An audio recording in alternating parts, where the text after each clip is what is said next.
about this new strategic map that is being drawn. They say your enemy's enemy is your friend. Is that the foundation of the new defense bridge between India and America? This is what separates us from others who claim to be telling you global stories that matter. In the last 3 days, WION has been traveling across Syria. You are in Latakia city right now. Tell us, what is the situation on ground? At Gravitas, we don't just tell you stories from selected countries from around the world. 2 years since the Myanmar military coup, the people of Myanmar continue to live in a nightmare. Because it does not suit their propaganda, or because they are too scared to speak truth to power.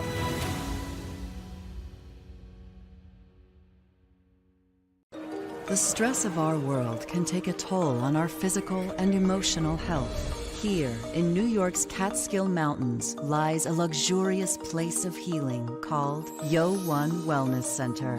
The WION Wellness Center provides 500,000 square feet of natural methods to manage diabetes, hypertension, chronic pain, obesity, depression, anxiety, and other conditions. We use the traditions of centuries-old natural science from India, yoga, Ayurveda, acupuncture, and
Hello and welcome. You're watching Gravitas with me, Modi Gambhir. Here's a look at what's lined up for you on the show tonight.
Our cover story tonight is about the Russia-Ukraine war.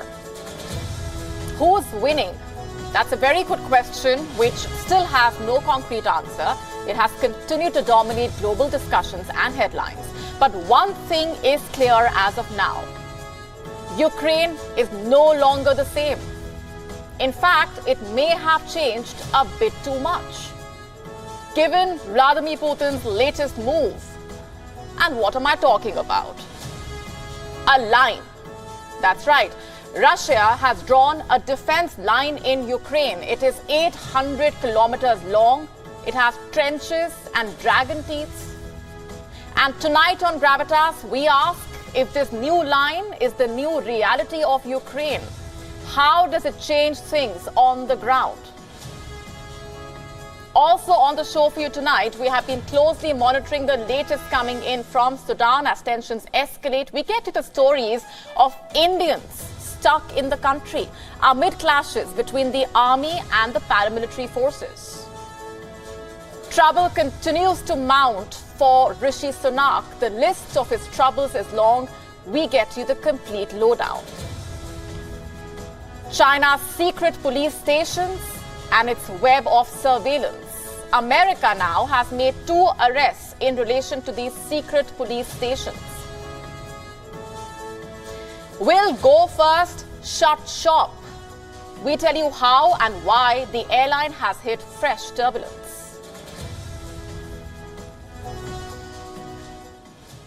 You must have heard the phrase drawing a line. What does it mean?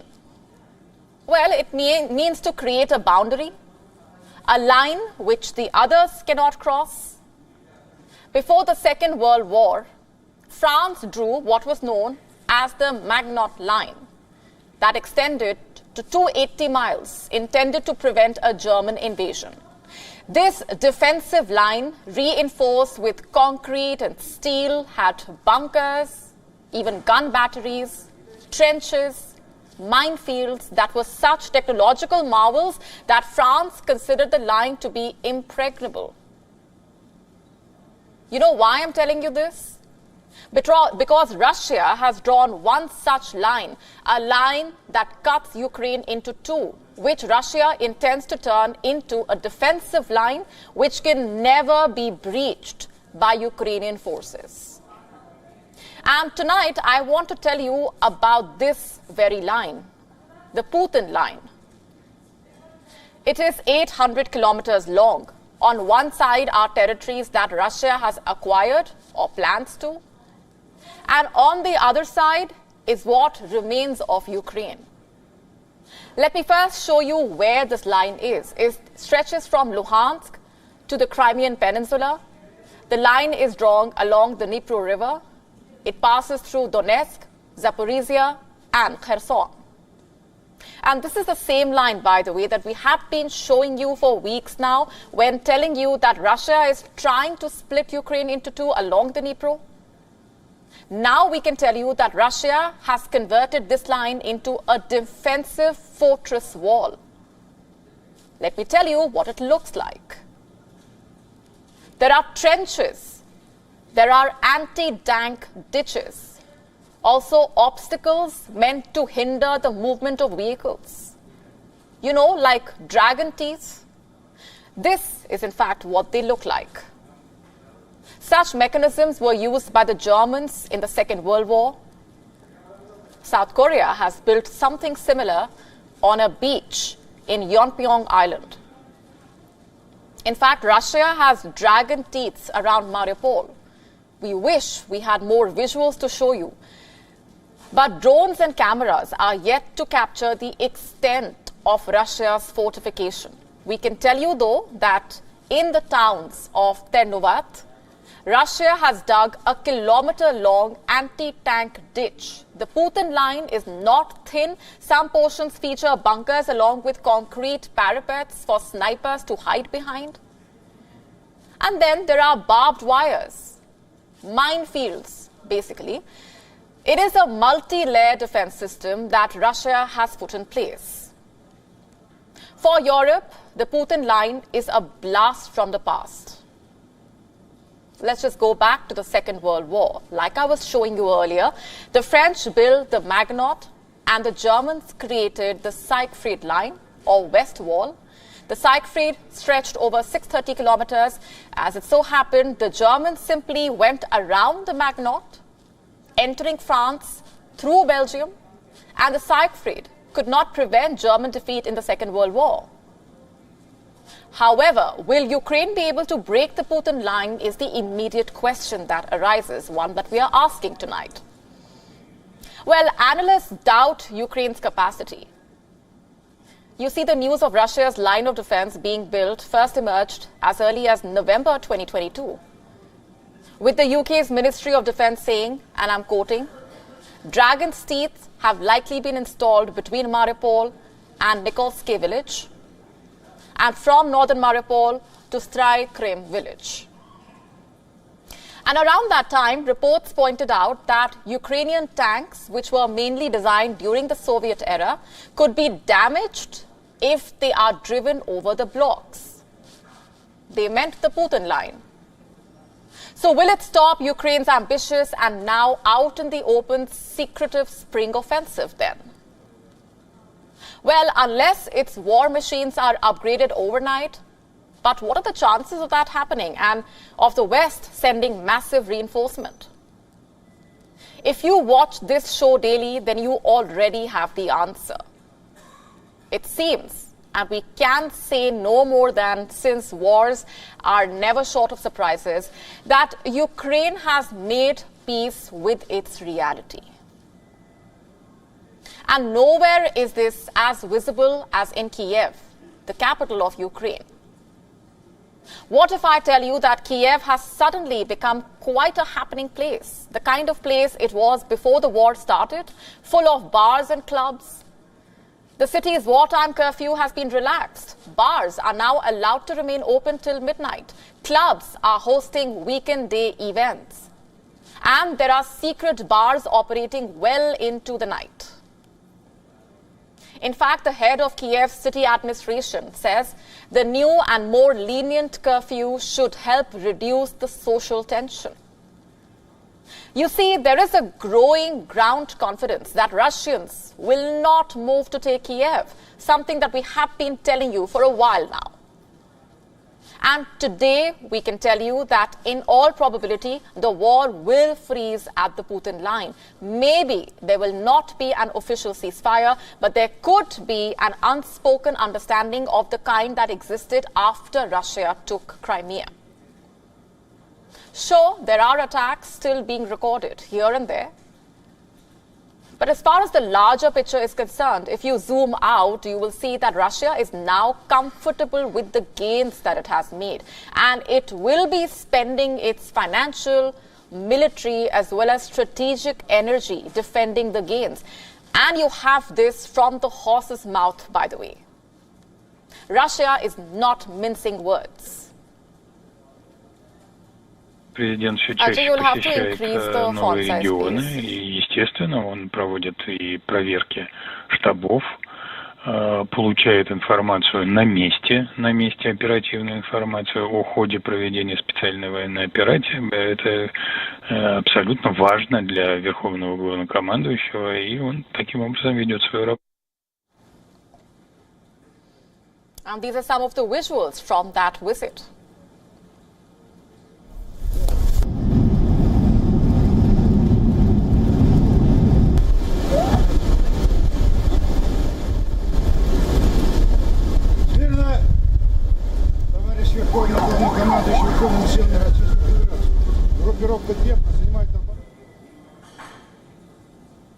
So this is Ukraine, a country split along the Putin line. And Russia is normalizing this new reality for the country.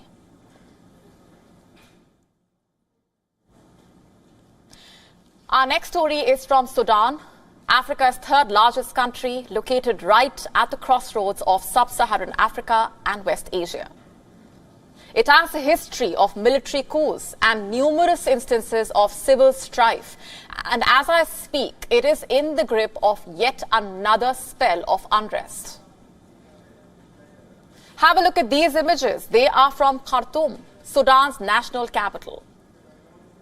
They show an explosion. It unfolded on Tuesday during a live television broadcast. Have a look.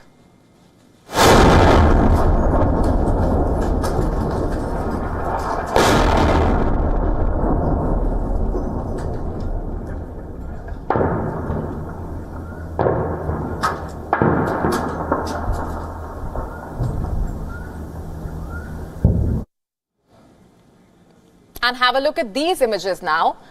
They are from Monday night. They show anti-aircraft gunfire illuminating the skies of Khartoum.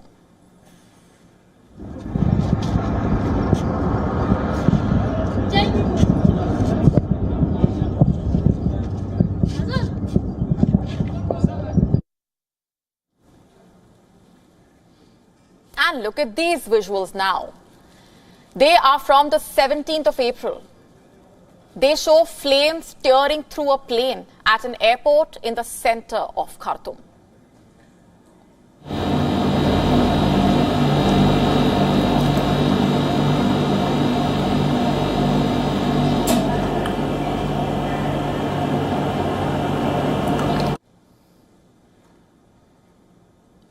is all this about? What exactly is going on? Why is there unrest in Sudan?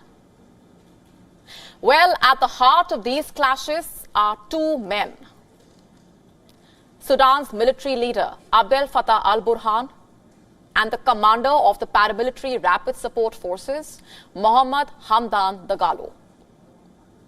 You see, until recently, they were allies. They worked together to topple the ousted Sudanese leader, Omar al-Bashir. But now things have changed, and they are involved in a bitter power tussle, a power struggle and an existential fight for dominance. And why is that? Let me break it down for you. You see, ever since the coup in 2021, the RSF, led by General Dagalo, has worked alongside the Sudanese army to help keep the military in power.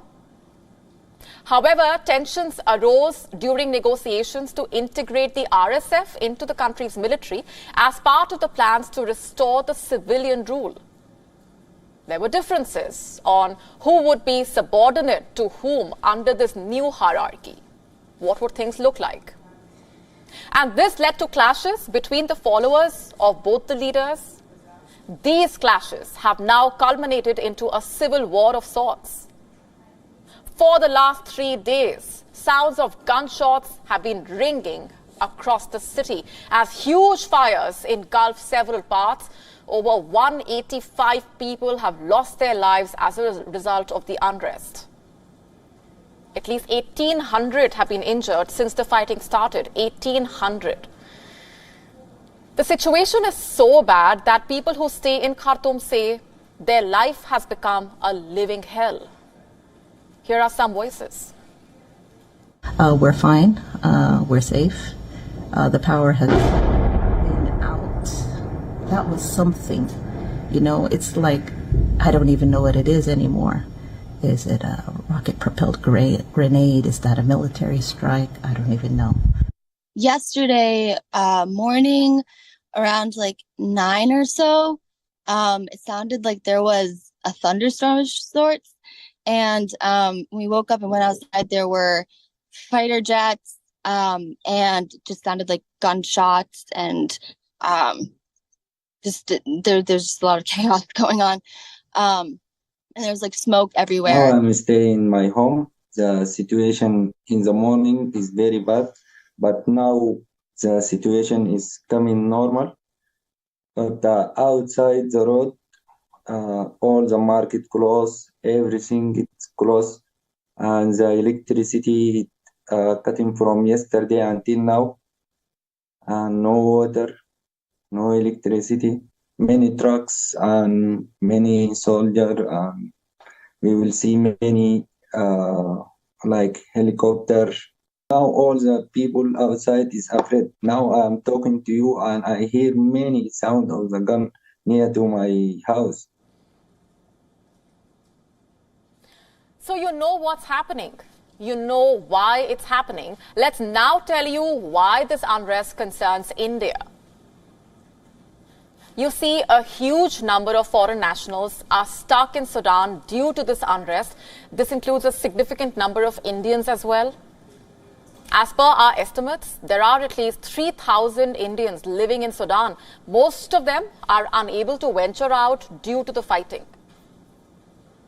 And if I speak of specific instances, there are around 31 tribals from Karnataka who are stuck there with their supplies of food and water running out. They reportedly belong to the Haki-Piki tribe. This is a semi-nomadic tribe. A lot of members of this tribe apparently live and work in Sudan. 31 of them are now stuck due to the fighting. The Karnataka State Disaster Management Authority saying that it has informed India's External Affairs Ministry and is following up with the Indian Embassy in Sudan in order to speed up the evacuation process. Now remember, Indians are not the only ones stuck in Sudan. Citizens from various countries who were working there have been left stranded due to this sudden crisis. Have a look at this report now. There are around 3,000 people from Kenya stuck in Sudan. Kenya's State Department for Diaspora Affairs is set to be assembling all the logistics required to evacuate them at the earliest. And that's not all. Have a look at this report now. A number of Chinese workers and students have been stuck in Sudan due to the unrest. Reports say they are at risk of food shortages and that Beijing's embassy in Khartoum is showing no signs of evacuating them. In a nutshell, what's happening in Sudan has not only endangered unity within the country, but also endangered the lives of countless foreign nationals who live and work there. And here's hoping the countries concerned are able to bring them back safely as soon as possible.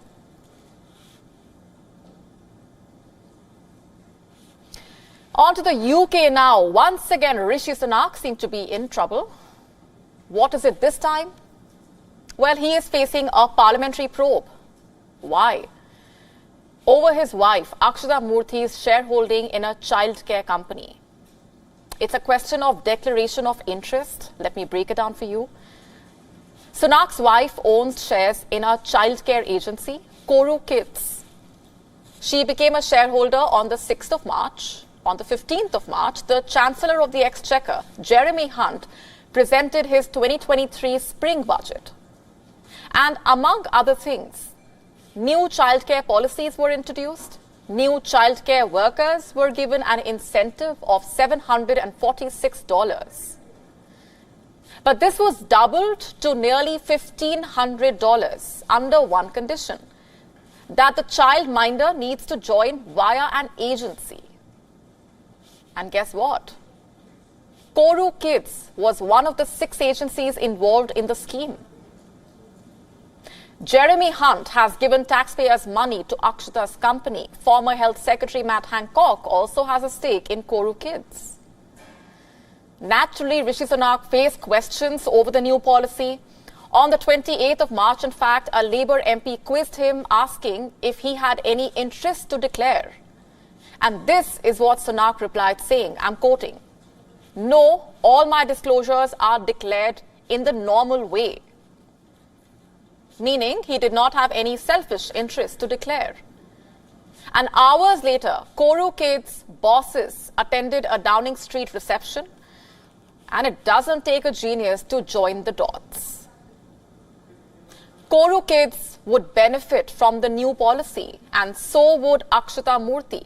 The profit would ultimately trickle down to the Sunak family's bank accounts. If anything, the investigation is an embarrassment for Sunak. You see, he banged the drums of integrity, accountability. He made promises about maintaining transparency. And now the leader claims he has rightly declared his interests, that he has mentioned his wife's minority stake in Koru Kids. Where and how? In a list of ministerial interests that is yet to be published. So why did Sunak hush it up in front of the liaison committee?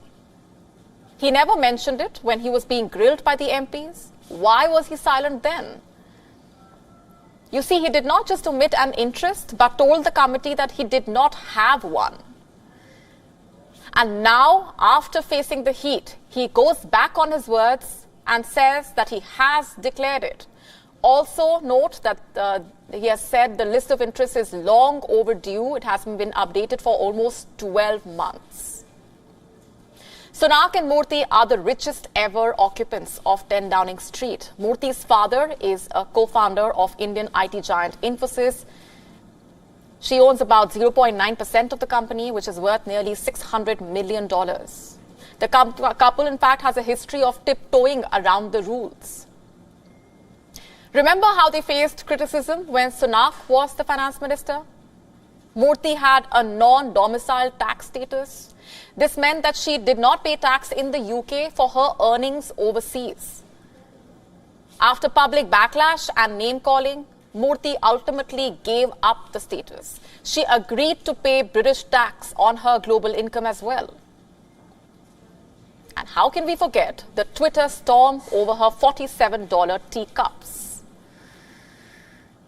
In other words, Sunak list of troubles running long. We have been telling you this for a while now. The cost of living is soaring in the UK. But recently it has reached new heights. And it's not just energy or interest rates, but the bread, the food staples, their prices have also increased by up to 80% in some British shops. According to the consumer group Which, porridge oats cost 35.5% more than they did last year. Prices for skimmed milk are up by 33.6%. Cheddar cheese costing, the cost of which has risen by 28.3%. Butter, 23.2% more expensive. White bread, almost 22%. The analysis of the government data by Labour also found some dramatic increases. The price of carrots, for example, is up 80% since 2019. Tomatoes by 142%. Cauliflowers by a staggering 161%. So you see, these are very basic things that we are talking about. Food items that are taken for granted on the dining table elsewhere. And do you know what this means? That the poorest are being hit hardest by inflation. Because like other luxury items, food staples are not something they can cut back on. The less privileged Britons are suffering. The country is reeling with worker strikes as well. Almost 200,000 hospitals and medical procedures were cancelled last week. Why is that? Because of the junior doctor strikes. Over 27,000 staff workers refused to show up to work. Nurses are again gearing up to strike on the 30th of April. Britons are starving for essentials. And what is Sunak's government doing? Announcing childcare policies with hidden selfish interests, it seems.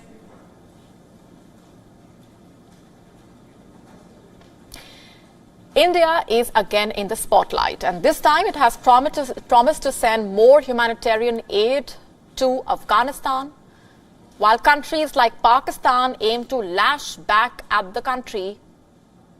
Our next report getting you the complete story. India has signed an MOU with the WION World Food Programme to send 10,000 tons of wheat for the people of Afghanistan. The MOU marks the fifth tranche of food assistance that India has promised to provide. This is notable as experts have commended India's prompt response in rendering humanitarian assistance to countries in need. Last year, the World Food Programme arranged support to feed 23 million food-insecure people across Afghanistan. India had contributed a staggering 40,000 tons of wheat. The nation's humanitarian efforts have not gone unnoticed. The country director of the WFP in India, Elizabeth Fowry, has shown gratitude towards the Indian government and said that the nation's support has been a lifeline for families in need. India has not only been consistent in providing food assistance, but also stands as a crucial part of WFP's mission to assist millions across Afghanistan. Meanwhile, India's neighboring country, Pakistan, has threatened Afghanistan with cross-border strikes, with the US also planning to support Pakistan in such operations. Such instances could eliminate any chance of the two nations forming good ties. This comes while India sets an example of how nations should prioritize the people of Afghanistan reeling under severe crisis. India continues to focus on humanitarian aid, which not only helps with supplying food assistance and medical supplies, but also providing salaries for healthcare workers, educators, and civil servants. This is the type of aid that the Afghan food crisis demands right now, in which over 19 million people, that's nearly half of the total population, are affected by severe hunger. This crisis is the result of extended droughts, political instability, and the COVID-19 pandemic. Will countries like Pakistan continue to prioritize violence over humanitarian aid? Bureau Report, WION, World is One.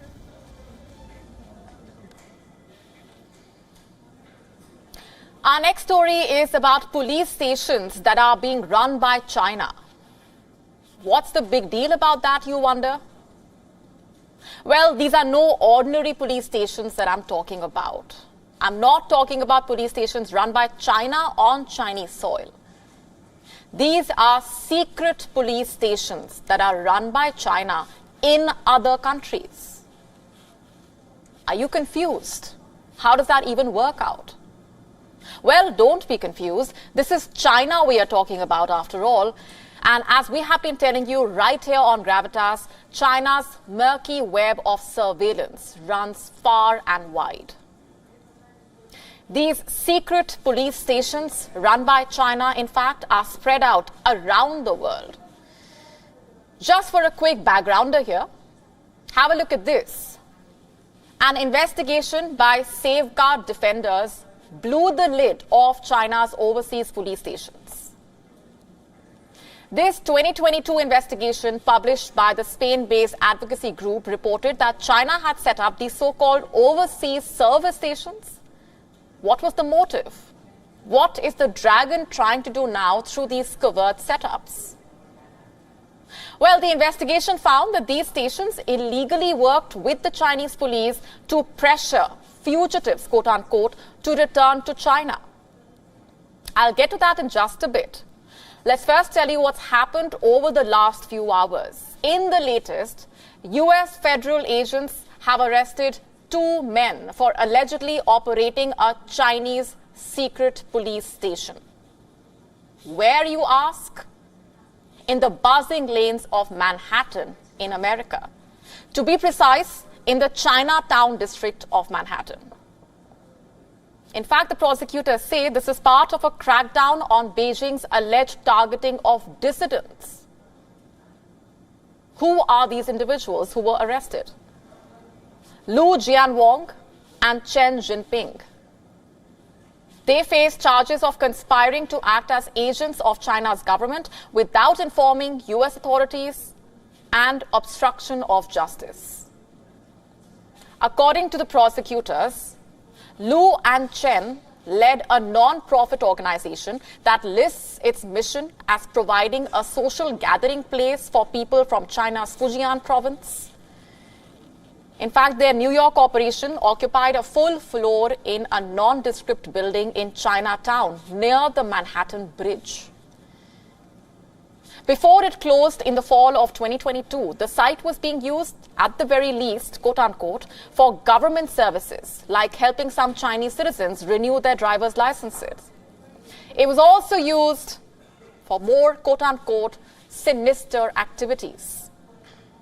In fact, in 2022, Lu helped open the so-called police station. He was asked by China's government to locate an individual living in California who was considered a pro-democracy activist. In 2018, Lu had sought to persuade an individual considered a fugitive by China to return home. Prosecutors said Lu and Chen admitted to the FBI that they deleted their communications with a Chinese government official. And the FBI director has gone to the extent of telling a US Senate committee in November that he was very concerned about the presence of such stations in US cities. So what does China have to say about this?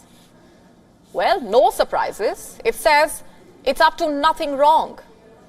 The Chinese Foreign Ministry spokesperson Wang Wenbin has disputed U.S. claims of a Chinese secret police station in New York. According to Wang, China maintains a policy of non-interference in other countries, and these alleged police stations do not exist. Let me repeat, according to him, China maintains a policy of non-interference in other countries. What a joke, right? A policy of non-interference and China don't quite sit well in the same sentence, do they? Well, the US is quite clear. It has been ramping up its probes, in fact, into what it calls transnational repression by US adversaries like China to intimidate political opponents living in America. The top federal prosecutor in Brooklyn has said that America cannot and will not tolerate the Chinese government's persecution of pro-democracy activists who have sought refuge in the country. And that's not all. Prosecutors on Monday unveiled charges against 34 Chinese officials for allegedly operating a troll farm and harassing dissidents online. This includes disrupting their meetings on US technology platforms. And the story does not even end here. Have a look at this report now. Chinese nationals engaged in online fraud arrested from Sri Lanka. According to this report, at least 39 Chinese nationals have been arrested. Meanwhile, Sri Lanka's relations with other countries are going well. I'm talking about its ties with India. What's happening there? Have a look at this report. It says, and I'm quoting from it, the Reserve Bank of India and National Payment Corporation of India are in early talks with Thailand, Sri Lanka and other countries to extend the reach of the Unified Payments Interface, that's UPI. Let me break it down for you. As you would be aware, UPI is a system that basically helps with having multiple bank accounts in a single mobile application. This puts together multiple banking features. It enables easier merchant payments, so on and so forth. And these talks with countries like Sri Lanka and Thailand for UPI enhancement is a major boost for India's UPI soft power. Remember earlier in February, Prime Minister Narendra Modi and his Singapore counterpart also made a significant move by putting in place cross-border linkages through the fast payment systems, UPI and Singapore's Pay Now. And things are moving forward vis-a-vis linking UPI with other countries' payment mechanisms as well. To put it simply, this will basically help users make payments faster and lower the cost fund transfer.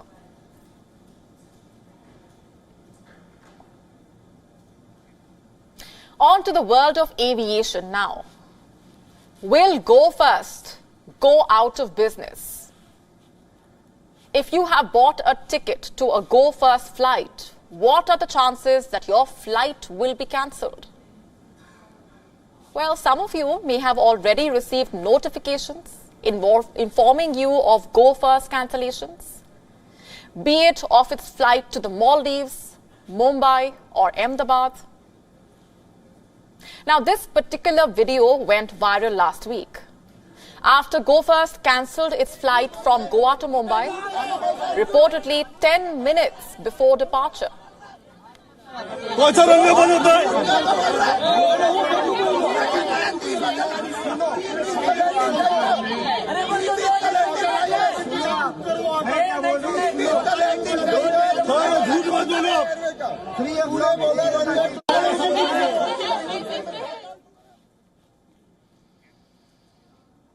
And while flight cancellations are not new or rare, Go First has been raising some serious questions with its fast increasing frequency of cancellations. One of the questions being, is the airline going out of business? Will Go First stop flying? And this question became louder following reports claiming that the Wadia Group is trying to sell stake or exit Go First. The Wadia Group is an Indian business conglomerate. The group owns textile company Bombay Dyeing, Britannia Limited, also low-cost airline Go First. A Reuters report quoted a source as saying the Wadia Group is reluctant to invest more until the issue with PNW is resolved after infusing around 30 billion rupees or $366.2 million in the last 15 months to keep the airline afloat. You see, the last 15 months have not been the best for Go First. Now, just to give you a quick background. Go First was founded in 2005. Back then, it was called Go Air. There was just one aircraft, an Airbus A320. This plane would fly from Mumbai to Ahmedabad, sometimes to Goa or Coimbatore. Over the years, Go Air was rebranded, new sectors were introduced, and by the time the Wuhan virus pandemic hit in 2020, Go First was flying to 27 destinations in India and to 9 destinations outside India, including Phuket and Mali. The pandemic changed this airline's fate. You see, the Go First fleet has only Airbus A320s. 90% of the fleet is powered by Pratt & Whitney jet engines. And many of these engines encountered technical error. Some needed repair, some needed maintenance. But P&W was not able to send replacements. Why is that? Because of supply chain related issues, labor shortages, and problems because of the Russia-Ukraine war. As per the Go First contract with Pratt & Whitney, the latter is supposed to provide a spare engine within 48 hours of an aircraft getting grounded because of a faulty engine. When P&W failed to keep its end of the promise, Go First had to ground around 28 of its 59 planes. By March 2023, Go First was operating 27% fewer flights than March 2022. Reports say Go First has asked Raytheon Technologies to compensate for the losses, but the latter has refused. Go First is now reportedly planning to take the legal route and sue the American giant. But will that change the situation on the ground? You see, 28 of its 59 planes still remain grounded. And a big question mark continues to hang against the airline's future. Is Go First going down for no fault of its own? And what exactly are its options now? You see, low-cost carrier Indigo also has had to ground a lot of its A320s because of the same P&W supply issue. We are looking at some 34 Indigo planes. But Indigo has a much larger fleet, some 300 plus planes. So the grounding has not really impacted Indigo as much. If anything, Indigo has only increased its domestic market. According to the latest data from the DGCA, or the Directorate General of Civil Aviation, Indigo has increased its domestic share from 53.8% to 55.7%. And Go First, on the other hand, saw its market share fall from 9.8% to 7.8%. And in the last few months, the airline has been forced to stretch the remaining fleet to permissible limits. And even then, it has not been able to avoid cancellations. Is there a solution in sight? Well, none immediately. You see, when Pratt & Whitney officials visited India in November, they said that they expect the crisis to be resolved by early 2023. It is mid-April and nothing really has changed. As far as the Wadia Group and Go First are concerned, they are denying reports of selling stakes or of the promoter's exit. But that has not been enough to douse the passenger fears and the fire. The Prime Minister of the UAE, Sheikh Mohammed bin Rashid Al Maktoum, has made headlines for his initiative to feed the world's most underprivileged populations. His campaign is witnessing massive growth and has received over $4 billion in contributions to feed the poor in the holy month of Ramzan. This is what Sheikh Mohammed tweeted when announcing the initiative. I'm quoting, "Our goal is to provide hundreds of millions of meals sustainably for decades through the endowment project." And what exactly is this initiative all about? Well, it's called the 1 Billion Meals Endowment Campaign. And how does the meal campaign work? The initiative is based on a food endowment fund. The fund is open to donations from various institutions and works towards contributing towards international efforts to beat food crises all around the world, especially in countries struggling with food insecurity. And the main focus of the Food Endowment Fund is to support victims of conflicts, survivors of natural disasters, and people experiencing extreme poverty. The 1 Billion Meals Endowment Campaign will also align with the United Nations Sustainable Development Goals for 2030. So how much contribution has the campaign received? Emirati businessman Abdul Rahim Al-Zaruni has recently contributed $1.3 million in an effort to develop sustainable solutions to fight hunger crises. Gulf Islamic Investments, a financial services firm, announced its contribution of $2.7 million for the campaign. The Arab India Spices Group, a pulse processing company, contributed a total of $1.3 million. The campaign has a very democratic approach when it comes to contributions. It has open doors for institutions, companies, businessmen, even individuals to come and donate. But this is not the first time Sheikh Mohammed has launched such an initiative.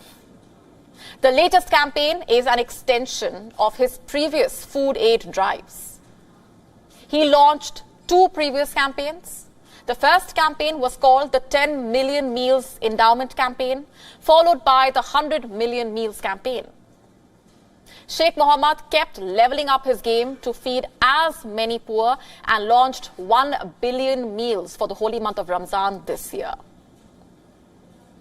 So what if you want to make a donation for the campaign?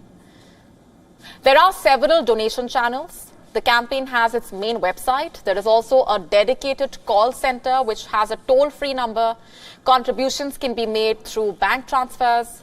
Donations can also go through via SMS by texting the word meal. The 1 Billion Meals Endowment Campaign has already gathered billions of dollars and seems to be gaining traction among the wealthiest. Will this campaign be able to create a difference and save millions from hunger?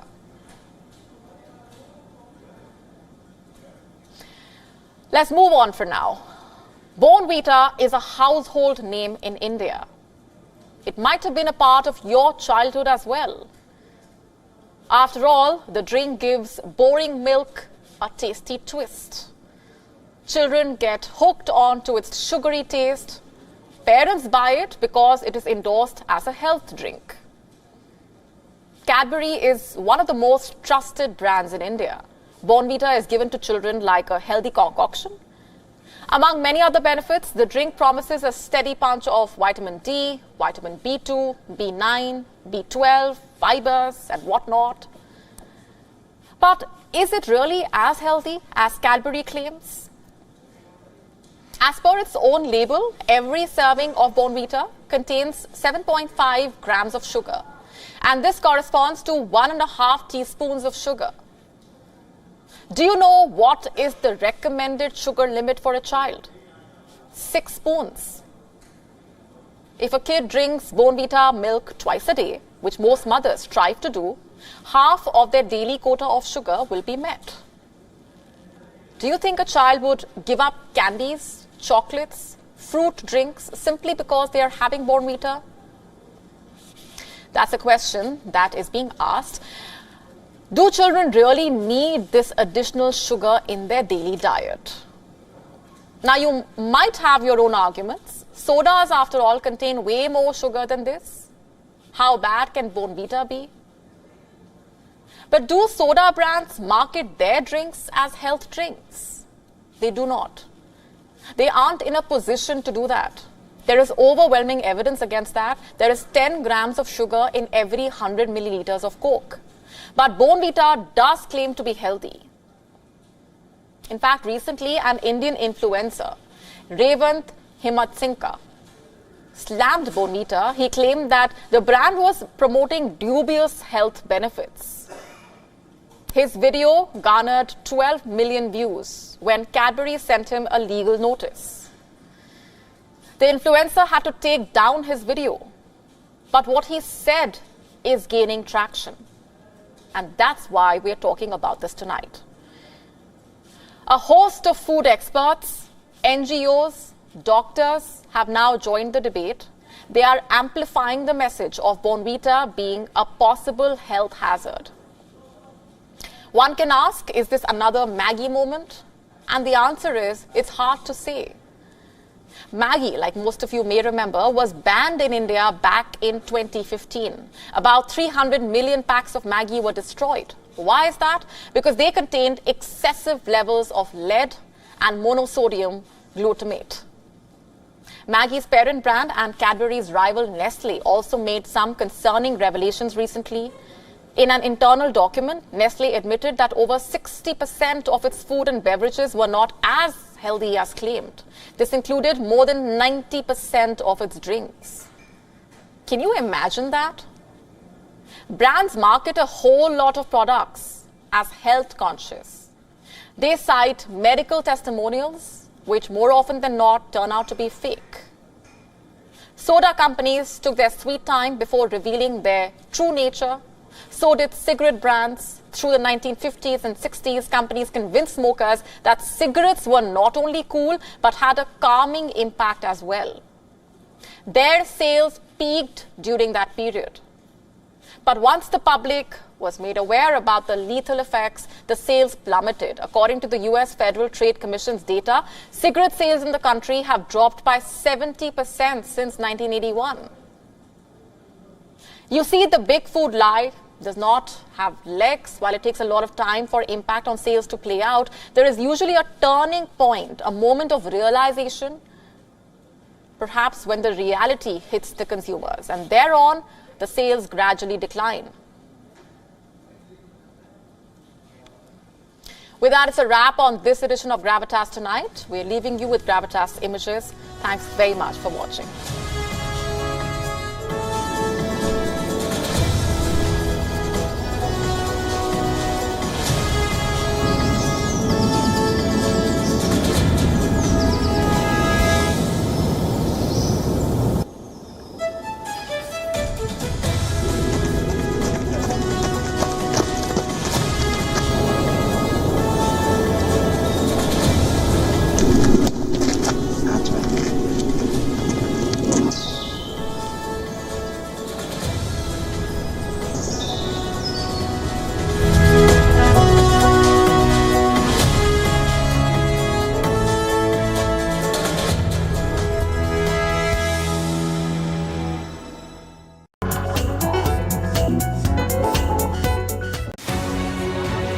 Gravitas tells you stories which others won't. And tonight we will tell you about this new strategic map that is being drawn. They say your enemy's enemy is your friend. Is that the foundation of the new defense bridge between India and America?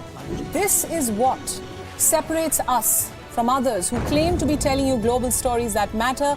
In the last 3 days, WION has been traveling across Syria. You are in Latakia city right now. Tell